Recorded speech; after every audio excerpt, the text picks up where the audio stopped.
देवाय।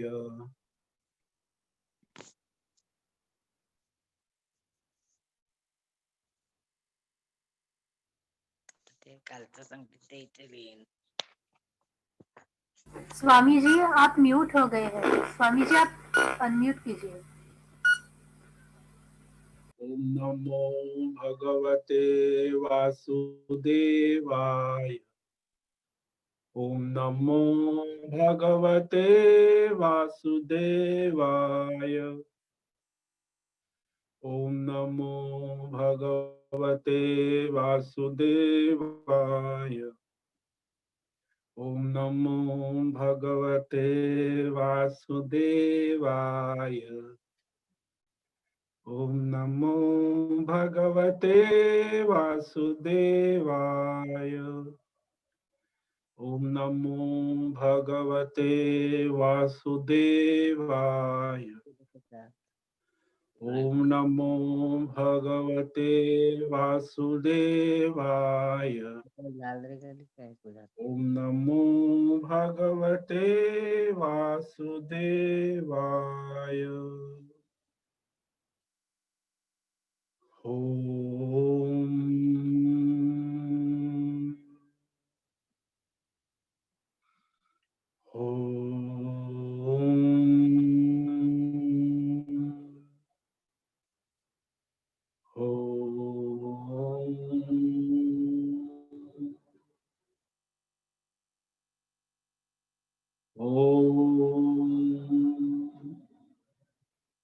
श्री परमात्मने नमः। ओम गंगणपतये नमो नमः। ओम ऐं ह्रीं श्रीं सं सरस्वत्यै नमो नमः। ओम गुं गुरुभ्यो नमो नमः। ओम सहनावतु सहनौ भुनक्तु सह वीर्यं करवावहै तेजस्विनावधीतमस्तु मा विद्विषावहै। ओम शांति शांति शांति। सदाशिवसमारम्भां शङ्कराचार्यमध्यमाम् अस्मदाचार्यपर्यन्तां वन्दे गुरुपरम्परा। वन्दे गुरुपरम्परा। ॐ पार्थाय प्रतिबोधितां भगवतां नारायणेन स्वयं व्यासेन ग्रथितां पुराणमुनिना मध्ये महाभारतम् अद्वैतामृतवर्षिणीं भगवतीम् अष्टादशाध्यायिनीम् अम्ब त्वामनुसन्दधामि भगवत् गीते भवद्वेषिणीम्। गीते भवद्वेषिणीम्।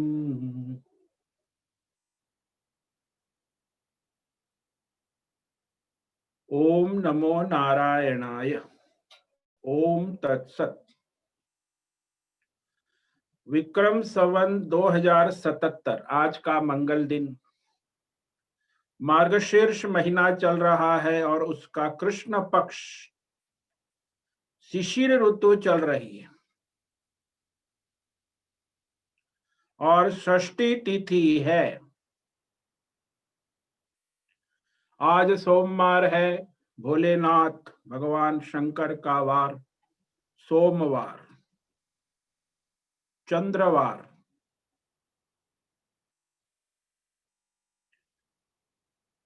ईस्वी सन 2021 4 जनवरी 4 जनवरी 2021 और अभी सुबह 7 बज रहे हैं। ऋषिकेश उत्तराखंड हिमालय भारतवर्ष। आज यहाँ तापमान बढ़ गया है, रात का 9 डिग्री, कोहरा नहीं है और दिन का तापमान 21 डिग्री हो गया। अचानक 2 दिन हवा चली और तापमान में परिवर्तन आ गया। तो हम स्वामी उत्तमानंद सरस्वती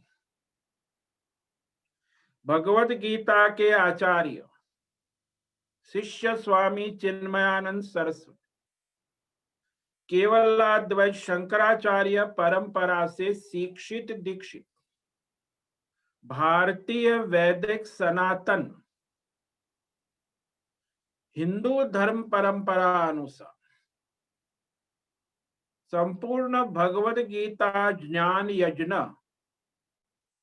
जूम ऑनलाइन व्याख्यान माला के अंतर्गत भगवत गीता अध्याय 3 कर्म योग के श्लोक नंबर 23 से आगे व्याख्यान करेंगे। पद वाक्य प्रमाणतः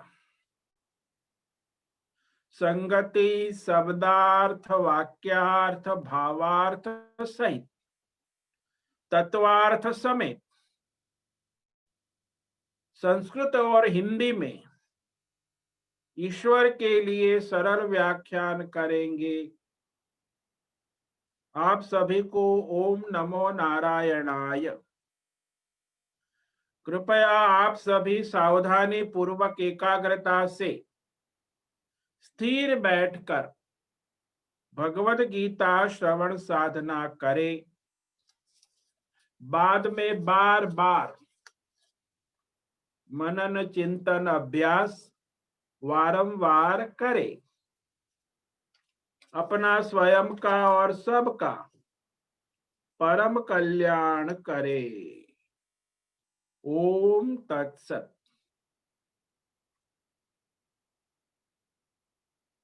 तो कल हमने 23वें श्लोक पर व्याख्यान किया था, उसे संक्षेप में कहकर आगे व्याख्यान करेंगे। यदेयं न वर्तेयं जातो कर्मण्यतन्द्रितः मम वर्तमानुवर्तन्ते मनुष्या पार्थ सर्वशः। यदि अहम न वर्तेयं जातो कर्मणि अतन्द्रितः मम वर्तमानुवर्तन्ते मनुष्याः पार्थ सर्वशः। भगवान स्वयं का दृष्टांत देते अवतार लीला, तो कहते पार्थ, देखो पृथा के बेटे। पृथा वो है जिसके जीवन का एकमात्र लक्ष्य परमात्मा है, जो प्रभु समर्पित जीवन जिसने जिया है, कुंती पृथा, तो ऐसे उसकी महिमा है। ये कुंती जो है, कुंती भोज सूरसेन, वसुदेव का पुत्र, सूरसेन का पुत्र कुंती ने पिता, तो उनके मित्र ने, राजा भोज ने दत्तक लिया, तो उसे भूमि से प्रकट हुई पृथा पार्थ। तो ऐसी पृथा के बेटे अर्जुन, देखो मैं यदि अवतार धारण करता हूं, यदि जातु अहम, और मैं सावधान होकर धर्म परंपरा वेद शास्त्र के अनुसार आचरण व्यवहार न करूं, यदि जातु अहम अतंद्रितः कर्मणि न वर्तयम। तो संसार में बड़ी हानि अराजकता हो जाए, क्योंकि सभी मनुष्य सब प्रकार से मनुष्या सर्वसह मम वर्तम अनुवर्तन्ते। तो हमारे सनातन धर्म में राम और कृष्ण भगवान के अवतार को परम आदर्श माना, प्रेरणा का स्रोत है। चाहे साधु संत हो, ब्रह्मचारी हो, गृहस्थ हो, सन्यासी हो, सबके लिए भगवान का अवतार प्रेरणादायी है। इसीलिए कहा, यदि मैं आलस, प्रमाद और निंद्रा को परित्याग कर न करूं तो भाई बड़ी हानि हो जाए, सभी मनुष्य मेरी तरह व्यवहार करने लगे।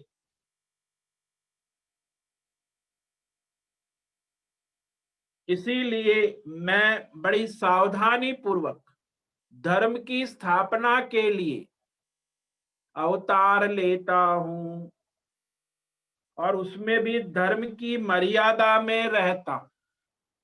भगवान राम मर्यादा पुरुषोत्तम, 100% वेद परंपरा और मर्यादा में ही उन्होंने अपना जीवन हमें दिखाया कि मनुष्य को कैसे जीना चाहिए। राम परम आदर्श है। रामायण जो है वो वेद का ही प्रकट स्वरूप है। वेद मनुष्य से क्या चाहता है? राम की तरह जिए, सीता की तरह जिए और भगवतमय जिए रहे, भगवतमय जीवन को कृतार्थ करे। तो जो भगवान जो भी प्रमाण कर देते हैं, तो फिर सामान्य मनुष्य भी उन्हीं के अनुसार व्यवहार, अनुकरण, अनुसरण करने लगते। अब संसार में बड़ी भ्रांति होती है, परमात्मा ने ये किया, परमात्मा ने वो किया। अरे तुम कहाँ हो? तुम्हारी तो योग्यता देखो। भगवान से अपनी बराबरी करने लग। तो देखो, व्यावहारिक सत्ता होती है, एक पारमार्थिक सत्ता होती है, और एक प्रातिभाषिक सत्ता हो। इसकी खिचड़ी मत बनाओ।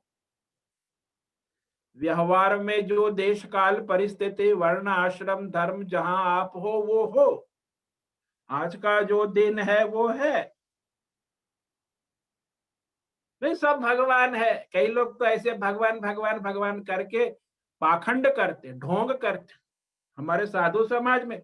मेरे लिए तो केवल भगवान शिव है, मैं तो और कुछ मानती। अरे भाई, तू व्यवहार करना शिवमय, सबका भला कल्याण कर, अपना अपने स्वार्थ भोग में पड़ी है। तो साधु लोग भी ये ढोंग पाखंड करते। अरे भाई, व्यवहार तो परमार्थ जो है वहां आपको अपना स्वधर्म प्रारब्ध अनुसार करना है, चाहे ज्ञानी हो चाहे अज्ञानी हो। तो व्यावहारिक सत्ता में जहां आपका शरीर है और उस शरीर के साथ जुड़ा हुआ संसार है और उसका प्रारब्ध है, और वो प्रारब्ध ईश्वर और प्रकृति के ऑर्डर में, आदेश में चल रहा है, तो उसका उल्लंघन ना करे। जब आप कहेंगे मुझे ये पसंद है, मुझे, तो आप अपने ईश्वर के ऑर्डर का उल्लंघन कर रहे हो, ईश्वर की मर्यादा का उल्लंघन। मुझे ये अच्छा नहीं लगता, मुझे ये अच्छा, ये मुझे पसंद है, ये मुझे पसंद नहीं। अरे तू कौन होती? तो ऐसे द्वंद्व में आप ईश्वर की मर्यादा का उल्लंघन करते हो। तो व्यवहार में बड़ी सावधानी पूर्वक द्वंद्व के बीच में रहते हुए अपना व्यवहार करिए। व्यवहारिक सत्ता है। सामने गाय आ गई तो वंदन करे भगवत भाव से, लेकिन गाय को घास खिलाए। गाय को वो प्रिय है, गाय को पास्ता ना खिलाए, बासी मत, व्यवहारिक दृष्टि से जो गाय है उसका वंदन करे और उससे व्यवहार करे, पूर्ण रूप से समझे व्यवहार। और दूसरी सत्ता होती है फिल्मी दुनिया, काल्पनिक दुनिया और सपनों की दुनिया। जो आप सपना देखते हो, कोई ये फिल्म कलाकार, तो उस भ्रम में मत पड़ जाओ, वो कोई व्यावहारिक सत्ता नहीं है, वो काल्पनिक सत्ता है। कोई नॉवेल है, कोई फिक्शन आप पढ़ते हो तो काल्पनिक दुनिया में। तो ये सारी फिल्मी दुनिया, बॉलीवुड, हॉलीवुड, और ये जो आपका सपना देखते हो, सपना को आप सत्य मत मानो, वो पारिभाषिक काल्पनिक सत्ता है। तो स्वप्न की सत्ता को जैसा है वैसा स्वीकार करे। जो काल्पनिक दुनिया है, देखो हम एक तो वास्तविक व्यावहारिक दुनिया में रहते हैं, दूसरा काल्पनिक दुनिया। तो काल्पनिक को काल्पनिक में रखो, व्यावहारिक को व्यावहारिक में रखो, खिचड़ी मत बनाओ। तो व्यावहारिक और काल्पनिक प्रातिभाषिक सत्ता का अपना अपना स्थान है, वो अपने काल परिस्थिति में आती है और जाती है। और पारमार्थिक सत्ता तो भाई सर्वत्र व्यावहारिक और प्रातिभाषिक का आधार है, बेस, सबको प्रकाशित करती है। तो परमार्थ जो है वो परमात्मा ही मानो कि दो रोल कर रहे हैं, स्वप्न का रोल कर रहे हैं और जागृत दुनिया का, दोनों पात्र परमात्मा ही कर रहे हैं। तो आपकी जागृत की दुनिया चलाने वाली सत्ता भी परमात्मा है और अपनी सपने की दुनिया को चलाने वाली सत्ता भी परमात्मा है। इसीलिए कहा यहां कि मनुष्य को सब प्रकार से सावधानी पूर्वक, विवेक पूर्वक पारमार्थिक सत्ता, काल्पनिक प्रातिभाषिक सत्ता और व्यवहारिक अभी हमारे सामने है, वह तीनों सत्ताओं का विवेक करना और उस प्रकार अपना अपना स्वधर्म करे। देखो व्यवहारिक दुनिया में भी भगवान स्वयं सूर्य बनकर कैसा अपना कर्मयोग कर रहे हैं, चंद्र बनकर, ये वायु बनकर, अग्नि बनकर, काल बनकर, परमात्मा काल बने, ये सब कर्मयोगी है, आपके सामने है। जल बनकर, पृथ्वी बनकर, ये वृक्ष है, वृक्ष बनकर आपको फल फूल देते हैं, ये सब कर्मयोगी है आपके सामने। एक मनुष्य ही है, उसको स्वतंत्रता दी है कि आप प्रोफेशनल बनो कि ईश्वरार्थ कर्म करो। प्रोफेशनल बनो तो फायदा नुकसान मरो, द्वंद्व में जीवो और द्वंद्व में मरो, लेकिन आपको स्वतंत्रता, ईश्वरार्थ कर्म योग करो, अपना प्रारब्ध, अपना स्वधर्म कर्तव्य करो। तो इस प्रकार भगवान ने कहा कि मैं जब अवतार लेता हूं तो फिर धर्म और शास्त्र और परंपरा की मर्यादा में रहता हूं। तो इस प्रकार कहने के बाद अब आगे भगवान कहते हैं, यदि मैं धर्म की मर्यादा का उल्लंघन करूं तो संसार में कैसी अराजकता हो जाती है, वर्ण संकर प्रजाएं और अफरा तफरी हो जाएंगी। तो भगवान आगे वही कहते, श्लोक नंबर 24, कर्मयोग।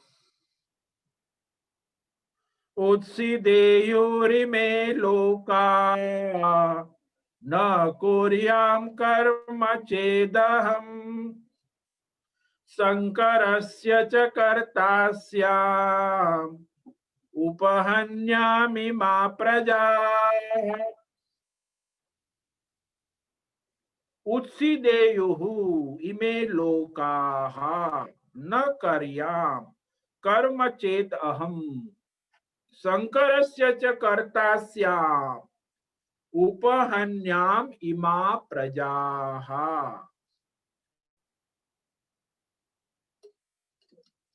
अब भगवान अपनी बात कह रहे कि देखो, यदि मैं चेत अहम कर्म न कुर्या, यदि मैं धर्म शास्त्र परंपरा वेद की मर्यादा के अनुसार कर्म योग न करूं, तो इमे लोका उत्सीदेयु, ये संसार में सभी मनुष्य और संसार नष्ट भ्रष्ट हो जाते हैं, प्रजा हानि। और मैं वर्ण शंकर प्रजाओं को उत्पन्न करने वाला बन जाऊं, निमित्त बन जाऊं, कर्तास्या। और फिर इस प्रजाओं को नष्ट भ्रष्ट करने वाला बन जाओ, मैं ही उसको सर्जन करने वाला है, उसको नष्ट भ्रष्ट कर। जैसे माँ बाप ही बच्चे को जन्म दे और बच्चे को नष्ट भ्रष्ट कर दे, अरे माँ बाप है तो उसका कल्याण उत्थान करे धर्म परंपरा। तो भगवान तो सारे जगत के त्वमेव माता च पिता त्वमेव बंधुश्च सखा, और मैं ही उसका मित्र माता बनकर उसी का नाश कर दूं, नष्ट भ्रष्ट कर दूं, तो उसके लिए मैं निमित्त बन जाऊं। तो बात ऐसी है यहाँ कि भगवान स्पष्ट कर, देखो राम कृष्ण शिव हमारे सारे देवी देवता सभी अपने धर्म योग कर्म योगी है, और इस प्रकार ही कर्म कर।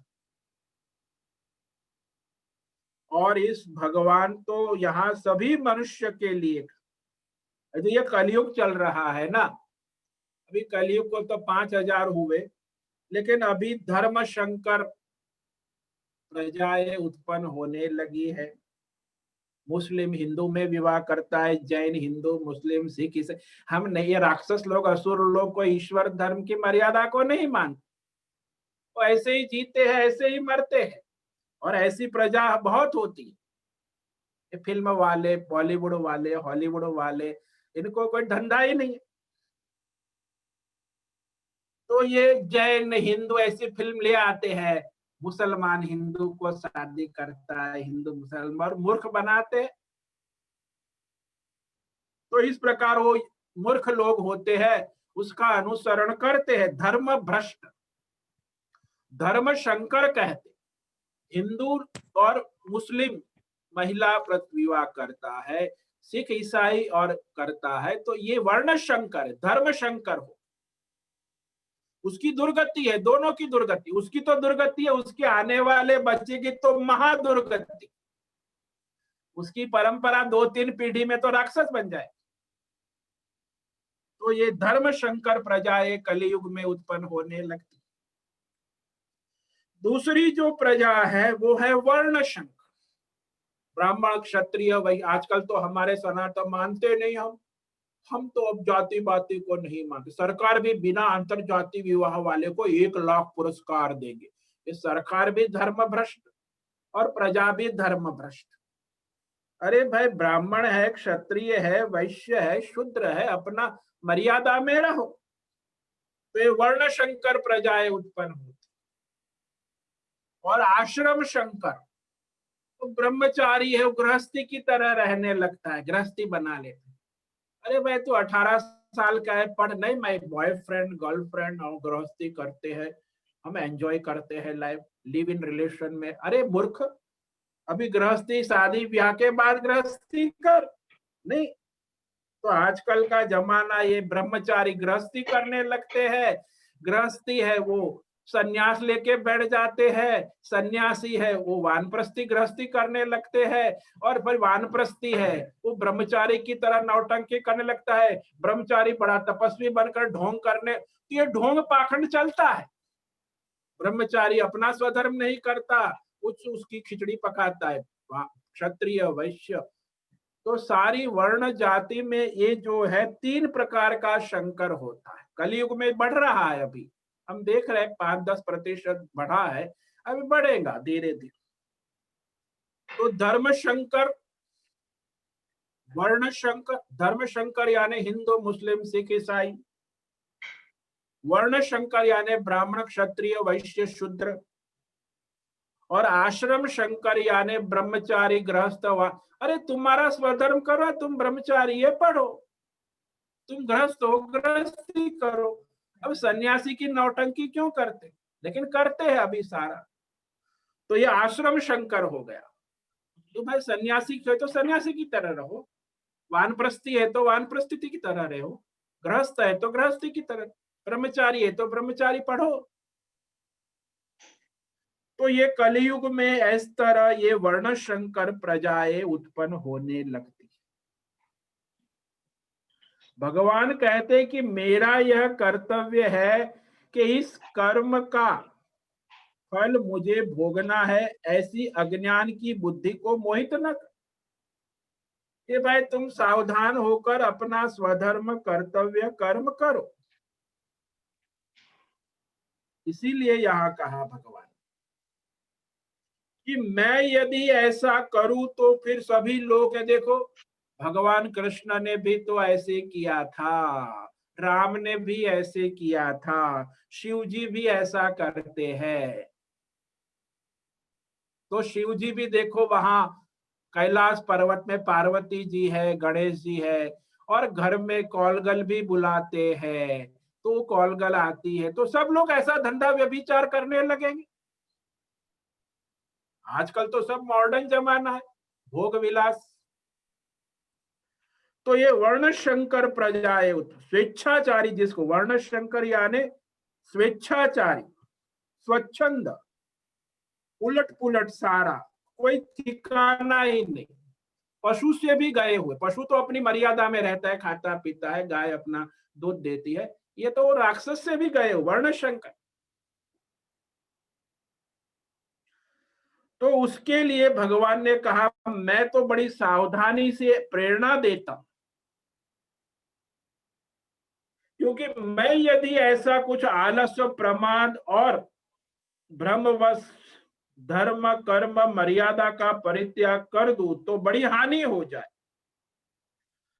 कि सभी मनुष्य मेरा उदाहरण देकर धर्म शंकर वर्ण शंकर हो जाएंगे।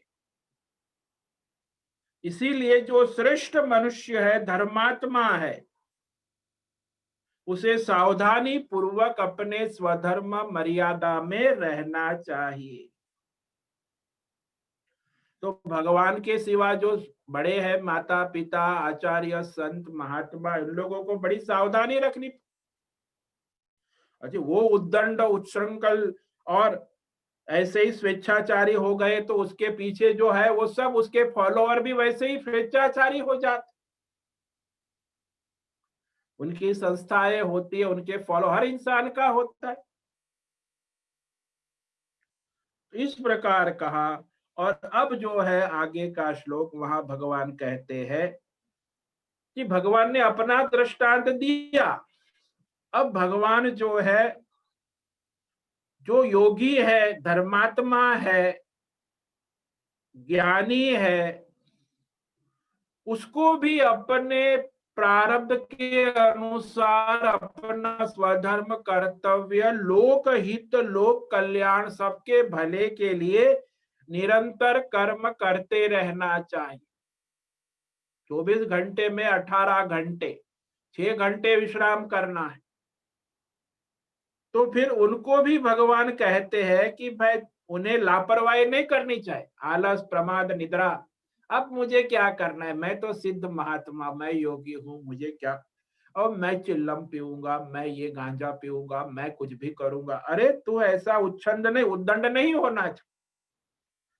तो आप धर्मात्मा है, ज्ञानी है, योगी है, ध्यान योगी है, भक्ति योगी है, तपस्वी है, तो आपको भी लोकहित के लिए, बिना फल की आशा के, फल के लिए नहीं, प्रतिष्ठा के लिए नहीं, ईश्वर के लिए, सबके भले के लिए कर्म करते रहना चाहिए।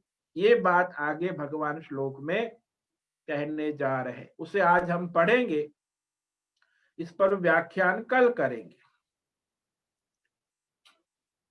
सक्ता कर्मण्य विद्वांसो यथा कुर्वन्ति भारत कुर्यात् विद्वान् तथा शक्तः चिकीर्षुर्लोक संग्रहम्। शक्ताः कर्मणि अविद्वांसः यथा कुर्वन्ति भारत। कुर्यात् विद्वान् तथा अशक्तः चिकीर्षुः लोक संग्रहम्। अब भगवान जो योगी है, सिद्ध है, प्रसिद्ध है, महात्मा है, धर्मात्मा है, उनको भी कहते हैं कि आप लोग भी लापरवाही ना करें। भारत, भारत शब्द भगवान ने भरत वंश में जो ज्ञान विवेक में रत है, सबसे प्रेम करने वाला, सबसे भाईचारा रखने वाला, ये हिंदू मुस्लिम सिख ईसाई का झगड़ा नहीं करता है। भारत जो सनातन धर्मी होता है, सबको अपने परिवार से मानता है, भेद भ्रम नहीं, लड़ाई झगड़ा नहीं करता। मुसलमान ही जीना चाहिए, हिंदुओं को ईसाइयों को खत्म करो, ऐसा राक्षसी वृत्ति नहीं रखते। अरे सब भगवान के बालक है, चाहे मुस्लिम हो, सिख हो, ईसाई हो, जैन हो, सब अपनी अपनी साधना करे, योग करे, तब करे, परमार्थ की ओर आगे बढ़े, एक दूसरे को सहायक हो, प्रेम करो। तो हिंदू मुस्लिम सिख ईसाई ये भाईचारा रखो, ये सनातन धर्म है, ये भारत देश। तो यहां इस तरह भगवान ने कहा भारत कर्मणि सक्ता अविद्वांस यथा कुर्वन्ते। संसार में लोग सभी कर्म करते, वो जो मजदूर है वो अपने काम पे जा रहा है, 500 रुपया दिहाड़ी मिलेंगी उसे, तो वो बेचारा सुबह अपना डब्बा लेकर अपनी मजदूरी के लिए जाता है। मैं देखता हूँ, यहाँ पूछता हूँ भी कि अरे तू अब आएगा? बोले शाम को आएगा। कितनी दिहाड़ी? बोले 500 रुपया दिहाड़ी मिलती, 8 घंटा काम करना है। हाँ जी। तो बेचारा सुबह अपना डब्बा लेकर दिहाड़ी करने जाता है और करता है, वहां वो काम करता है, तो शाम को उसको वो ठेकेदार है 500 रुपये की नोट देते हैं। अब वो ऐसे वो 500 रुपये के लिए बड़े चाव से, उत्साह से काम करता है, नियम पूर्वक करता है, वहां जो सुपरवाइजर कहेगा वैसे करता है, अपनी मनमानी नहीं करता, नियम मर्यादा में रहकर उसकी जो मजदूरी है वो करता है।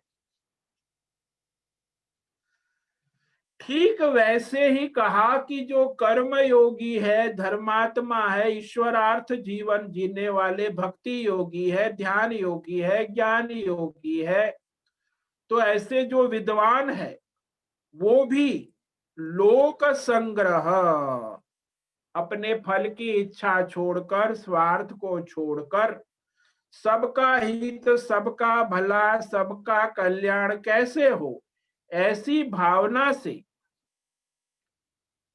अपना प्रारब्ध अनुसार निरंतर कर्म करते रहे। चिकीर्षुर तथा कुर्याम, चिकीर्षु यानी ऐसा चाहे कि सबका भला हित कैसे हो, उस अनुसार वह प्रयत्नशील रहे, उत्साह पूर्वक, नियम पूर्वक, धर्म की मर्यादा में, अभिमान छोड़कर, दया करुणा से, सहानुभूति पूर्वक, फल की आशा छोड़कर, ईश्वरार्थ अपना स्वधर्म कर्तव्य कर्म करते रहे। कुर्यात। तो इस श्लोक पर हम कल व्याख्यान करेंगे। तो आज जो 24वें श्लोक पर व्याख्यान किया है उसे संक्षेप में कह देते हैं। उत्सीदेयुरिमे लोकान् न कुर्याम कर्म चेदहम् शंकरस्य च कर्तास्याम् उपहन्यामि मा प्रजाः। उत्सीदेयो इमे लोकाः न कुर्याम कर्म चेदहम् शंकरस्य च कर्तास्याम् उपहन्याम इमा प्रजाः। भगवान कहते चेत यदि मैं धर्म शास्त्र परंपरा वेद मर्यादा में न रहूं, कर्म न कुर्या, धर्म कर्म न करूं, तो इमे लोका, ये संसार में सभी मनुष्य उसी देयुहु, नष्ट भ्रष्ट धर्म भ्रष्ट कर्म भ्रष्ट हो जाए। और मैं शंकरस्य, धर्म शंकर, वर्ण शंकर, आश्रम शंकर, प्रजाओं को उत्पन्न में निमित्त बन जाओ, कर्तास्याम, निमित्त बन जाओ। और इस प्रकार मैं ही मेरी की हुई, सर्जन की हुई प्रजा को नष्ट भ्रष्ट करने वाला बनूं।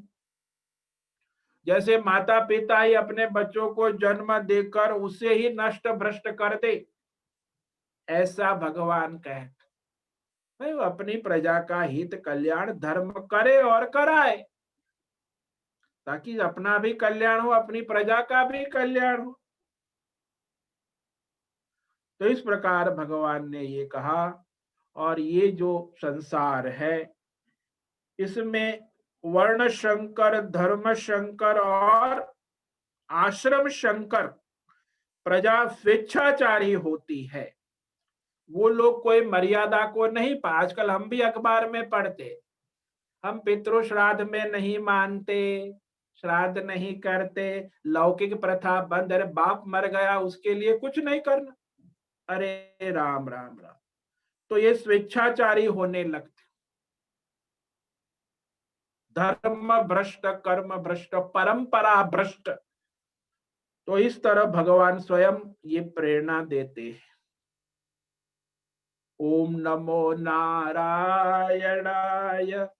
ओम नमो नारायणाय, ओम नमो नारायणाय, ओम नमो नारायणाय। असतो मा सद्गमय, तमसो मा ज्योतिर्गमय, मृत्योर्मा अमृतंगमय। ओम पूर्णमद पूर्णमिदं पूर्णात् पूर्णमुदच्यते पूर्णस्य पूर्णमादाय पूर्णमेवावशिष्यते। ओम शांति शांति शांति। ओम गुम गुरुभ्यो नमो नमः। ओम तत्सत। ब्रह्मार्पणमस्तु। ओम ओम ओम।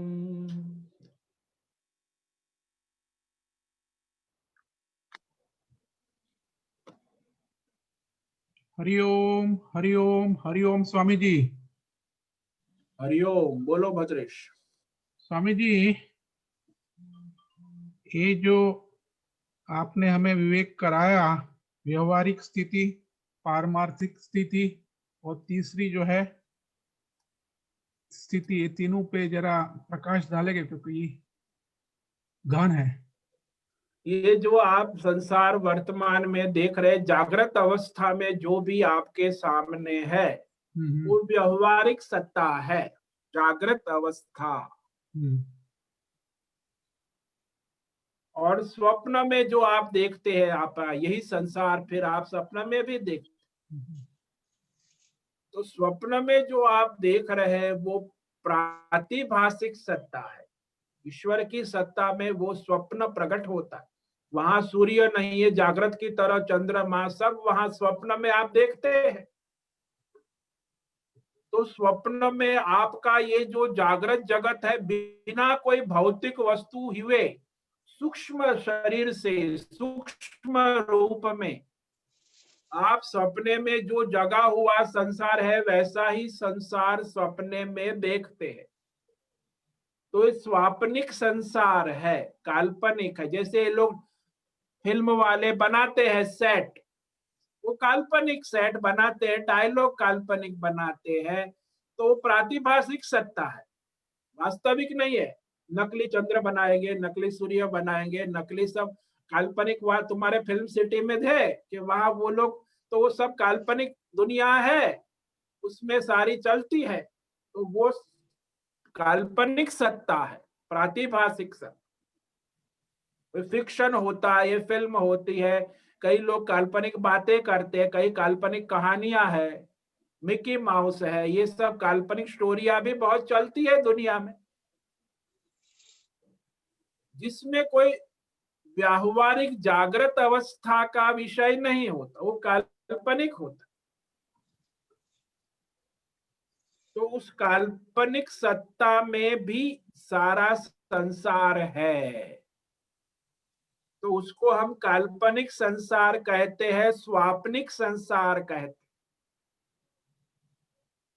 और जागृत अवस्था में जगने के बाद जो हम हमारे आसपास पंच महाभूतात्मक ये जो इंद्रियों के द्वारा शब्द स्पर्श रूप रस गंध विषयों का अनुभव करते हैं, ये जागृत अवस्था है, व्यावहारिक अवस्था। तो जागृत स्थिति में आपने सुबह का नाश्ता किया, बढ़िया, तो जागृत में आपकी व्यावहारिक सत्ता में किया, और सपने में आपने रात को 5 स्टार होटल में जाके नाश्ता किया, तो सपने का नाश्ता आपने किया, लेकिन वो सूक्ष्म है, वो प्रातिभाषिक सत्ता है, वहां भी संसार है, स्वप्न का संसार। उस संसार में आप होटल में जाके आपने ब्रेकफास्ट किया सपने में, फिर आप उठ के कहते कल रात को तो मैं सपने में 5 स्टार होटल गया था और वहां बढ़िया 7 कोर्स नाश्ता किया, सबसे पहले च्यवनप्राश लिया, उसके बाद मिठाई खाई 2nd कोर्स, उसके बाद सपने में मैंने फल खाए, उसके बाद मैंने सब्जी खाई सलाद, उसके मिठाई फल के बाद फिर अंकुरित खाए, और उसके बाद फिर अंकुरित खाने के बाद मैंने जूस पिया। तो 7 कोर्स ब्रेकफास्ट 5 स्टार होटल में किया। कहाँ किया? सपने में किया।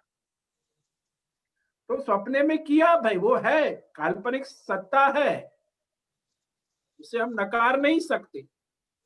और ये आपने अभी सुबह उठकर व्यावहारिक जागृत अवस्था में आज ब्रेकफास्ट किया 8 बजे अपने घर में, वो आप 1 कोर्स 2 कोर्स 3 कोर्स सब अपनी अपने घर में करते, 5 कोर्स 7 कोर्स ब्रेकफास्ट। किसी को तो कोर्स का पता ही नहीं होता कि ऑर्डर क्या है, पहले क्या खाना चाहिए, बाद में क्या खाना चाहिए। तो व्यावहारिक सत्ता में मूर्ख लोग भी कर्म करते हैं और विद्वान भी करते हैं, नाश्ता तो सब करते हैं, मूर्ख लोग भी करते हैं और विद्वान वो विवेक पूर्वक करता है, और मूर्ख लोग पशु की तरह खाते हैं। तो सब व्यावहारिक सत्ता है, लौकिक। और एक है पारमार्थिक सत्ता, जो इस दोनों को प्रकाशित करती है, दोनों में ओतप्रोत है, उसी के प्रकाश में ये स्वप्न जगत और जागृत जगत का खेल चलता है। यानी वो बैकग्राउंड में पर्दा है, पर्दा होता है, पर्दे के ऊपर आप स्वप्न की फिल्म देखते हो, जागृत की फिल्म देखते हो, लेकिन पर्दा जो है बैकग्राउंड में वैसा का वैसा रहता। तो पारमार्थिक सत्ता के बिना आप स्क्रीन के ऊपर स्वप्न की फिल्म या जागृत की फिल्म नहीं देख सकते। तो पारमार्थिक सत्ता है, तो उसी सत्ता में ये दोनों सत्ताएं प्रकाशित होती हैं।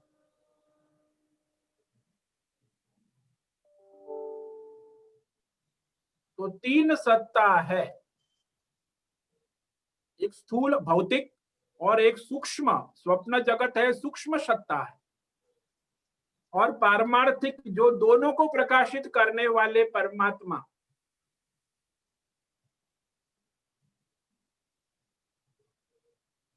तो इस प्रकार जैसे एक एक्टर होता है, अपने सपने का रोल करता है और अपने जागृत का रोल करता है, लेकिन वो एक्टर की सत्ता में ही सपने का रोल भी होता है और एक्टर की सत्ता में ही जागृत का रोल होता है। तो जगा हुआ रोल भी वो एक्टर ही करता है और सपने का रोल भी वो एक्टर ही करता है। तो एक्टर है वो पारमार्थिक सत्ता है, और वो कॉस्ट्यूम पहनकर जो स्वप्न का रोल करता है वो प्रातिभाषिक सत्ता है, और वो जो जागृत का रोल करता है वो व्यावहारिक सत्ता है। तो ये दोनों सत्ताएं हैं। इसमें खिचड़ी भी करते हैं कई लोग, आजकल तो खिचड़ी भी होती है। तो व्यावहारिक और पारमार्थिक सत्ता की खिचड़ी जीवन ऐसा भी लोग जीते हैं।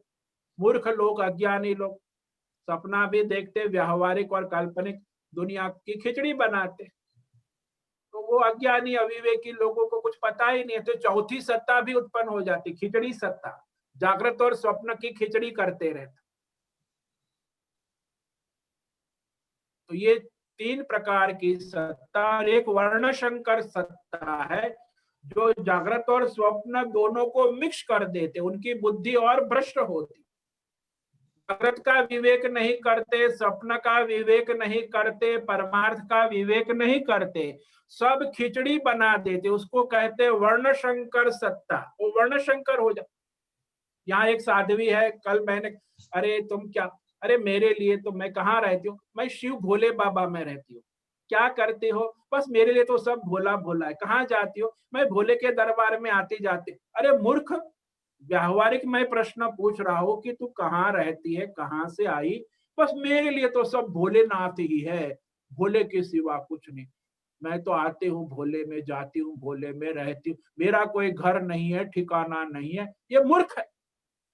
पढ़ी है क्या? कोई वेदांत कुछ पढ़ी नहीं है, बस साध्वी बन के बैठ गई। रंडी, हम उसको रंडी कहेंगे। साध्वी बन के बैठी, भोला भोला भोला कर। अरे भाई व्यवहारिक बात करो कि मैं पूछ रहा हूं तुम कहां से आई हो, क्या करती हो, तुम्हारे गुरु कौन? मेरे गुरु भोलेनाथ है। तुम्हारे माँ बाप, मेरे माँ बाप भोलेनाथ है। अरे तू पागल हो गई। मैं क्या पूछ रहा हूँ, व्यावहारिक प्रश्न है, और वहां भोले भोले बाबा भगवान। अरे मूर्ख। तो तीनों सत्ताओं का विवेक आवश्यक है। और एक वर्णशंकर, ये लोग वर्णशंकर है जो सब खिचड़ी कर देते। तो सावधान रहो। 4 सत्ताएं चलती है आपके भीतर बाहर। पारमार्थिक सत्ता तो नित्य है ही, एक होती है काल्पनिक और एक होती है वास्तविक, व्यवहारिक सामने है। तो ये सत्ताओं का विवेक आवश्यक। समझ में आया? हाँ स्वामी जी, यहाँ मूल तो विवेक करना बहुत जरूरी है। हाँ, बुद्धि का विवेक। जो बुद्धि नहीं चलाएगा, मूर्ख लोग ऐसे ही वर्णशंकर जिएंगे और मरेंगे। विवेक तो करना ही है प्रतिक्षण कि कौन सी सत्ता है, व्यावहारिक है, पारमार्थिक है, प्रातिभाषिक है, कि खिचड़ी हो रही है।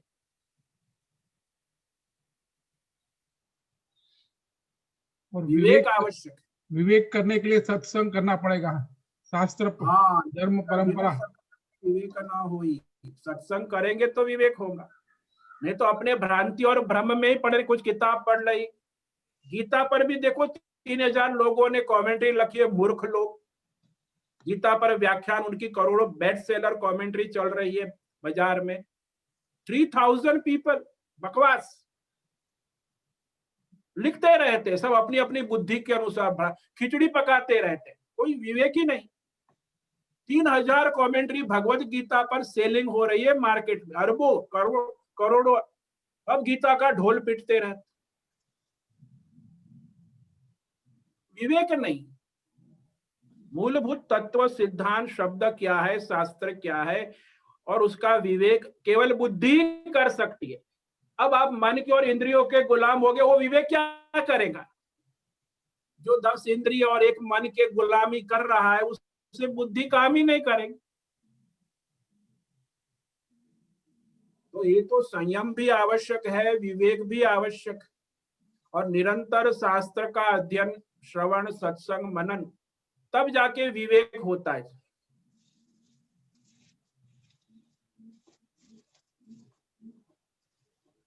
समझ में आया? हाँ स्वामी जी, ठीक गहन है, है। अब हाँ गहन है, विवेक करो, बुद्धि को चलाओ।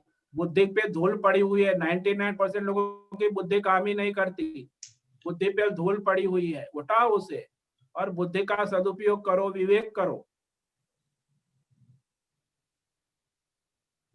ओम नमो, सबको हाँ ओम नमो नारायण। स्वामी जी, अनंत जी का प्रश्न है।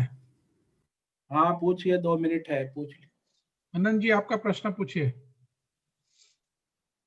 अभी आपने कल कहा कि हाँ भगवान जब प्रकृति के अंदर कार्य करते हैं, अवतार लेते हैं, तो प्रकृति के नियम हाँ उनको भी लागू हो जाते हैं। वो अगर अग्नि में हाँ उंगली डालेंगे तो उनकी अग्नि जल जाएगी। तो हाँ इसमें जी, अभी भगवान के हम लोग सुनते हैं, पढ़ते हैं, बचपन से सुनते आ रहे हैं, बहुत सारे चमत्कार बोलते हैं। तो उसकी संगति आपके कल के कहने से कैसे लगाएंगे? हाँ अनंत जी देखो, सुनो, बात ऐसी है, भगवान हो सके तब तक तो धर्म की मर्यादा में रहते हैं, और यदि शास्त्र धर्म मर्यादा का उल्लंघन करने वाले असुर, राक्षस और किसी का नाश करना है तो फिर अपनी दिव्य शक्तियों का प्रयोग भी करते हैं।